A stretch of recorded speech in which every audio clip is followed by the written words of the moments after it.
But I got to do something else right now because, I want to pick up on another American original, and that's Robert F. Kennedy Jr. He recently picked up $24,000 worth of GameStop.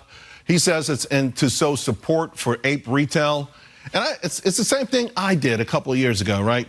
I bought 50,000 GME, 50,000 AMC, and I still have them. And I got to tell you something. I had a huge profit about a week or so ago on GameStop, but I saw the fight of retail, and I applaud that fight.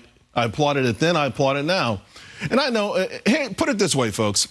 In recent years, we have seen protesters burn down cities, right? I mean, city after city after city. Then this spring and summer, we saw, encampments on college campuses, the intimidation of people based on their religion.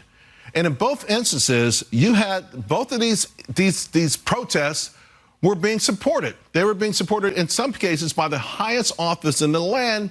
And on college campuses, we saw faculty members get out there and do the same thing. I mean, kids were afraid to go to school.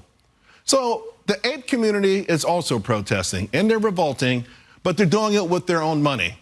They're not setting anything on fire. They're not intimidating anyone, but Wall Street hates it.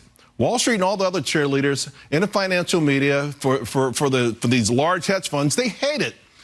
And I got to be honest, I see commonalities between this movement and the American Revolution. Think about this. In 1776, the British had all the military advantages. I mean, we barely had a navy. The Continental Army was small. The few officers were proficient in any sort of military tactics.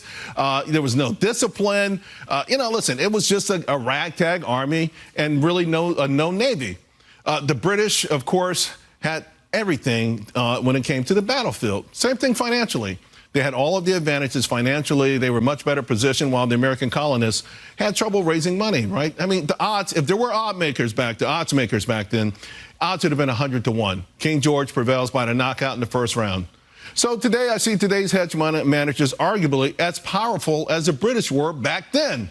And yet retail fights back because they want to make a point. And yes, many of them believe they can win. So I salute them. I salute them, and I think it's really ridiculous to laugh at.